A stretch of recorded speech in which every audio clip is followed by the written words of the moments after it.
Today we're digging into Janis Putelis' go-to weapons, the ones that don't just ride in a truck, but earn their keep in elk timber and bear country.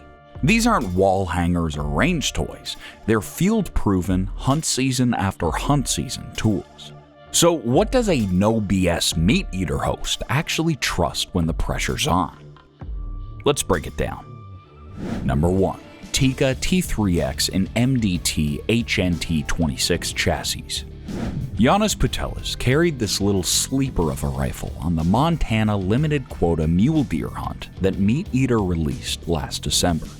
The blog write-up of that episode spelled out the rig. Tikka T3X barreled action dropped into an MDT HNT26 magnesium and carbon chassis, and the camera crew caught him crawling into a prone pocket with it when the old 4x4 buck finally showed. A 5-year wait for the tag puts pressure on a man. Janis bet the entire trip on a rifle that weighs just a hair under 6 pounds without glass, yet still lets him hold minute of vitals through 400 plus yards of wind-cut basin air. The heart of it is a 24.3-inch barrel in 7mm Rem mag. MDT's chassis keeps that barrel free-floating and adds an adjustable cheek riser and folding butt, so it straps tight on a stone glacier pack.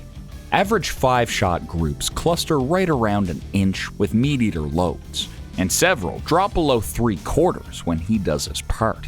That is good enough for any deer's ribcage alive. A factory thread adapter lets him run a titanium suppressor at camp and a muzzle brake when ounces matter. Street price on the T3X Lite hovers near $1,300. The HNT26 chassis ranges between $1,400 and $1,600 depending on folding hinge and carbon finish. Janis did not choose that setup for looks. He chose it because long climbs feel shorter when every piece of iron is trimmed, and because a half-day stock deserves a rifle that prints what he sees through the scope without excuses. Number 2. Weatherby Mark V Pro.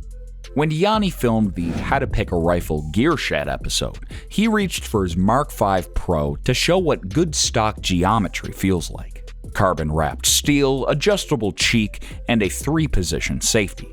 Everything he says he wants in a big game Magnum sits in that one rifle. The bead-blasted tungsten Cerakote and gray sponge-patterned stock keep glare off while bouncing around the truck. But the real prize is the 300 Weatherby Magnum chambering married to a 26-inch carbon barrel that dumps heat fast without dragging him down at 8,000 feet. Weatherby bonds a 416R stainless core to a tension carbon sleeve, so only 5% of the wrap contacts steel. Air gaps cool every shot and stiffen the barrel at the same time. The rifle tips the scale at 7.5 pounds bare, not flyweight, but slim enough to absorb Magnum recoil, especially with the slim AccuBrake threaded on the 5/8x24 muzzle. A TriggerTech flat shoe unit breaks clean at 3 pounds out of the box, and it adjusts if a shooter wants lighter. The short 54-degree bolt throw is a luxury when a second shot on an elk has to clear the scope bell in a hurry. If you've seen our video on Steven Rinella, he owns a left-handed version, which says more than any ad copy. Sub-MOA is not marketing fluff here. Janis hand loads with 200-grain Nosler partitions, clusters under an inch, and rings 10-inch steel at 600 without dialing his turrets. 300 Weatherby's velocity gives him that margin. MSRP for his Carbon Mark Pro is $2,750, which can shock newcomers until they realize it is a semi-custom rifle ready to hunt right out of the box. Still here, legends? Well, lock in and hit subscribe. It's faster than a clean shot and lighter than your gear. No fluff, just sharp takes and trusted tools. Join the crew that hunts smart and stays ready. Number 3. Beretta A300 Ultima 12-gauge. Season 12 of Meat Eater's Florida Osceola episode opens with Janis threading palmetto groves with a short-barreled A300 balanced under his arm. Meat Eater's website later posted his entire build sheet, Beretta A300 Ultima Synthetic in 20 gauge, barrel shortened to 24 inches, Carlson's TSS Choke, Vortex Venom 3 MOA red dot sight, and Federal Premium No. 9 TSS cartridges. He punched that gobbler's skull at 60 yards, rolled it like it had been hit by lightning, and then admitted he still prefers birds inside 40. The shotgun comes from Beretta's US plant. Inside, it mirrors the proven 391 gas system with just 2 removable parts.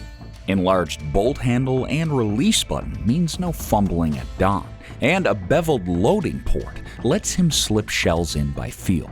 Kick-off recoil dampers live inside the stock, though Janis sticks a nylon cheek pad over them to raise eye height more than to soften rearward push. Factory length of pull is 13.8 inches, which suits him in a vest and thick jacket. Pattern testing shows 105 pellets in a 30-inch circle at 35 yards with a modified choke and steel tubes. But the Carlson TSS tube tightens that cloud to lethal density beyond 50. The 20-gauge A300 Ultima lists right around $1,000 with black furniture, and the Vortex Optic adds roughly $300. The barrel chop costs one evening in a compliment gunsmith's vice and repays the favor every time a bird struts behind a palmetto trunk where a factory 28-inch tube would bump bark. Steven Ranella also has a special preference for the same platform, which tells you that the A300 really punches above its price point when tuned for tungsten-shot turkeys. Number 4. Steven's 555E over and under 12 gauge. Search YouTube for how to pattern a shotgun with Janis Putelis, and you will see Janis holding an over-under with a light walnut stock, a silver receiver engraved with a modest scroll, and the Savage badge under the forend. That is the enhanced grade Stevens 555E in 20 gauge. Janis pins butcher paper at 40 yards, fires the top barrel with an improvised cylinder choke, dots the center, draws a 30-inch circle, and counts 90 pellet hits. He swaps to a modified tube, fires again, recounts, and grins at 133 hits. Decision made for mallard season. The 555E weighs just over 6.5 pounds, thanks to an aluminum receiver mated to chrome-lined steel barrels. Auto ejectors snatch hulls clear, and a single mechanical trigger lets him choose barrel order with the selector shoe. 5 mobile-style chokes ride in the box: cylinder, IC, modified, improved modified, in full.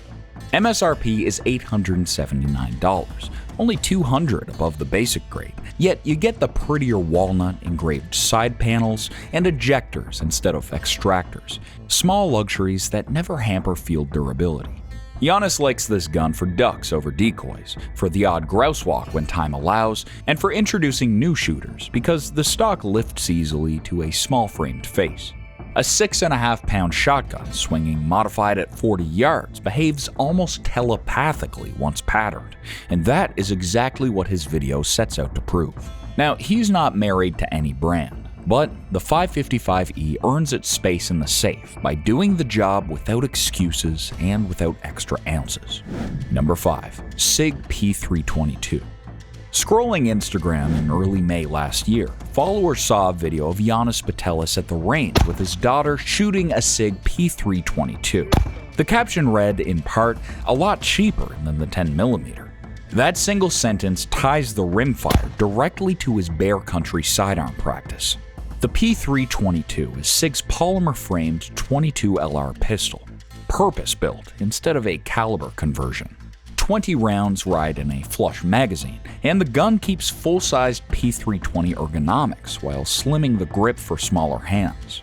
Ambidextrous slide catch and manual safety, reversible mag release, optics-ready slide, accessory rail, and threaded barrel adapter ship standard. A flat trigger shoe comes installed, with a curved shoe in the case, and swapping takes seconds. The trigger feels a bit spongy on the take-up, then breaks with a short roll around 5 pounds. Reset pops forward decisively, perfect for controlled pairs rather than slow bullseye work. Semi-auto 22s can be ammo sensitive, and Janis's range day stories match the review logs. Keep quality high-velocity rounds in the stack and load the last 2 cartridges with care to avoid rim lock. Polymer feed lips save weight but require a light touch. Once it starts running, ejection is laser consistent. Every case arcs to the same spot on the deck. MSRP clocks in at $399, which places it well below centerfire practice pistols, yet offers every modern amenity, including an optics cut if Janis ever wants to mount the same dot he trusts on his 10mm, which we'll look at next. Number 6. Sig Sauer P320 X10. If you freeze frame Meat Eater's video on YouTube titled Janis Putelis hunts for a Montana black bear, right at the 20-second mark, you'll see a holstered pistol riding Janis's hip. It's unmistakably a SIG with X-Series grip geometry. Pair that with his own reference to 10mm from his Instagram post last year when he said the P322 is, quote, super fun to shoot and gets me trigger time a lot cheaper than the 10mm. And the dots really start to connect straight to the P320 X10. This model scales the chassis-based P320 design up for the longer, heavier 10mm cartridge. Overall length runs 8.5 inches, weight sits at 33 ounces, and the frame texture resembles shark skin to keep the gun from squirming under full power loads. Magazine capacity is 15+1, and 2 steel mags ship in the case. A flat-faced trigger breaks at about 4 pounds 4 ounces, crisp by polymer pistol standards. The slide is nitron-coated stainless, optic-ready, and carries SIG's X-Ray 3 tritium sights. Under recoil, that slide feels deliberate rather than violent, helped by the bull barrel and tuned recoil spring. I've run 600 rounds through my X10, with only a single failure to return to battery early in the session. That's solid reliability in the 10mm world where ammunition tolerances vary widely. Accuracy is impressive. 1.6-inch average groups with SIG 180 grain V-crown at 25 yards when topped with a Romeo 2 dot. Field carry matters much more than bench rest though, and here the deep undercut and beaver tail allow a high grip that tames muzzle rise. A 5-slot Picatinny rail holds Janis's weapon light for dim creek bottoms. MSRP is $799, roughly on par with Glock's long-standing Model 20, yet delivering modular internals, optics support, and a trigger that needs no aftermarket tuning. Number 7. Mathews Phase 4 33. And finally, let's talk about Janis's bow. He posted a phone clip from Straight 6 Archery's range, first arrow from his brand new Mathews Phase 4 33 thumping dead into the X-ring. 1 frame later, and the camera zooms on the shaft group. 3 fletchings touch at 20 yards. He wrote that the bow is, quote, amazingly smooth and quiet. The Phase 4 builds on last year's V3X, but doubles the limb count by splitting each limb, sandwiching a thin rubber layer. Mathews calls it resistance phase dampening. Noise drops by roughly 13% and felt vibration by 37%. According to the chronograph rooms, and my ears agree. Axle-to-axle length is 33 inches, brace height 6.5, and IBO speed reaches 336 FPS at 29/70. The bow weighs 4.68 pounds bare. Switch-weight cross-centric cams let a hunter swap draw length, draw weight, and let off with modular screws instead of a press. The Engage grip remains slim and warm even when frost coats the string. Mathews' bridge lock theme extends to a dovetail stabilizer that slides through the riser, adjustable in half-inch increments so Janis can run a 10-inch bar for field shooting, then retract it to fit the bow case without unscrewing anything.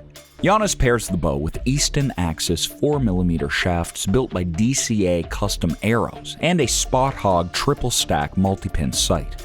The Low Pro quiver nests arrows flat against the riser for better balance during long stalks. MSRP on the Phase 4 33 is $1,299 bare bow. Stabilizers, sight, rest, and quiver push a full hunting rig nearer to $2,000.